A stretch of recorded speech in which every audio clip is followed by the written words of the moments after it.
आत्तापर्यंत अर्जुनाला भगवंताने विविध प्रकारच्या ज्ञानाचा उपदेश केला आहे आणि त्यातून त्याचे हित किंवा कल्याण निश्चितपणे कशात आहे हे सुद्धा सांगितले आहे.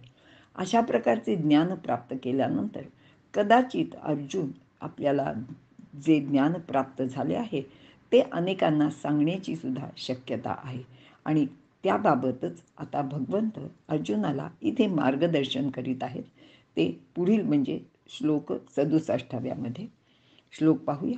इदं ते ना तपस्काय ना भक्ताय कदाचन न चा शुश्रूषवे वाचन न च माय योग्य सूयती. अर्थ, भगवान श्रीकृष्ण अर्जुनाला सांगत आहेत की त्यांनी अर्जुनाला सांगितलेले हे ज्ञान हे अतिशय गुह्य शास्त्र आहे. त्याने केव्हाही तपोहीन, अभक्त, गुरु शुश्रूषा रहित म्हणजे गुरुची सेवा न करणाऱ्या व देवाची निंदा करणाऱ्याला सांगू नये. त्याचप्रमाणे कोणत्याही अभक्ताला हे ज्ञान सांगू नये. विवरण पाहूया.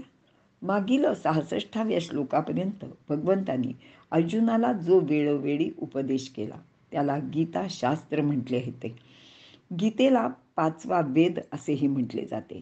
खरे तर या उपदेशाला स्थलकालाच्या मर्यादा न लावता जास्तीत जास्त लोकांपर्यंत ते ज्ञान पोचायलाच हवे. प्रत्येक काळात याची गरज आहे. यातील तत्वज्ञानाला काळाच्या मर्यादा नाहीत.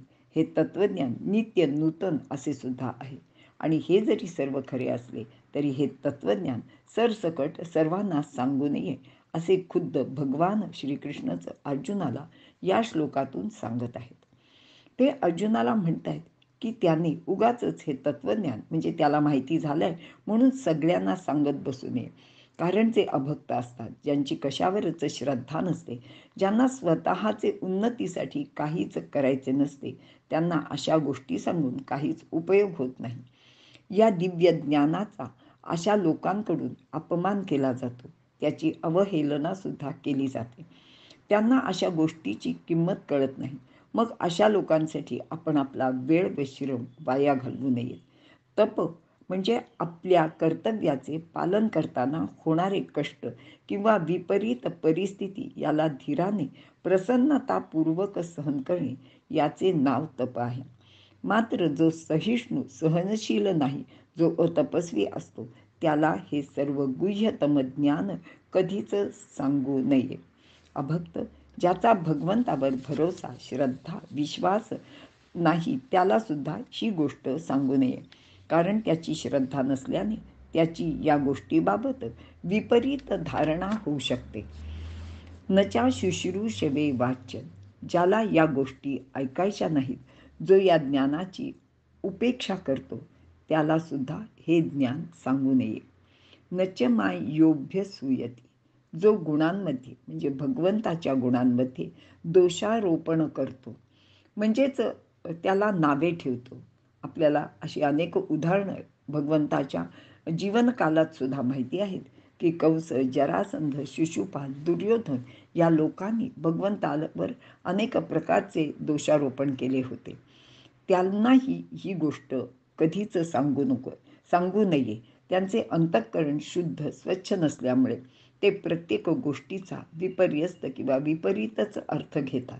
यामध्ये अजूनही काही गोष्टी अभिप्रेत आहेत. जसे ज्याच्याजवळ अहंकार आहे, जो असमज म्हणजे अज्ञानी आहे आणि यामुळेच ते लोक अशा प्रकारच्या गोष्टी ऐकत नाहीत किंवा ऐकल्या तर त्या दुर्लक्ष करतात किंवा त्याच्यात विपरीतता शोधत राहतात. म्हणून ह्या लोकांना हे ज्ञान सांगू नये. आता यानंतर भगवंत अर्जुनाला सांगतायत, पण अर्जुना, तुझ्यासारख्या भक्ताला मात्र हे ज्ञान अवश्य सांगावे. कारण ज्याला अर्जुनासारख्या भक्ताला ज्ञान सांगितले तर ते तो लक्ष देऊन ऐकतील, त्याप्रमाणे आचरण सुद्धा करतील. कारण स्वतः अर्जुन तसा होतो आणि एके ठिकाणी माऊलींनी भगवंताच्याच मुखात ही ओवी घातलेली आहे. अर्जुना तू परिससी परिसोनी अनुष्ठीची तरी आम्हाशीच वाणी कायची सांगावयाची. की सांगितलेली प्रत्येक गोष्ट तू नीट लक्ष देऊन ऐकतोस आणि नुसती ऐकून सोडून देत नाहीस, तर त्याप्रमाणे तू आचरण सुद्धा करतोस. आणि येथे असे सांगताना हातचे काही राखून ठेवू नये असेही भगवंत सांगत आहेत. थोडक्यात कोणतीही गोष्ट कितीही चांगली असली तरी अयोग्य माणसाला ती सांगू नये. कारण जसे खडकावर कितीही पाऊस पडला तरी तो पाऊस किंवा ते पाणी वायाच जाते. म्हणजे आपल्याकडे म्हणतात ना, की पालथ्या घड्यावर पाणी. म्हणूनच अ, आपल्याला असेही सांगितलेले जाते, की हे ज्ञान अशिष्याय न देयम, असा भगवंताचा हा अर्जुनाला केलेला उपदेश आहे. इथे आपण थांबूया.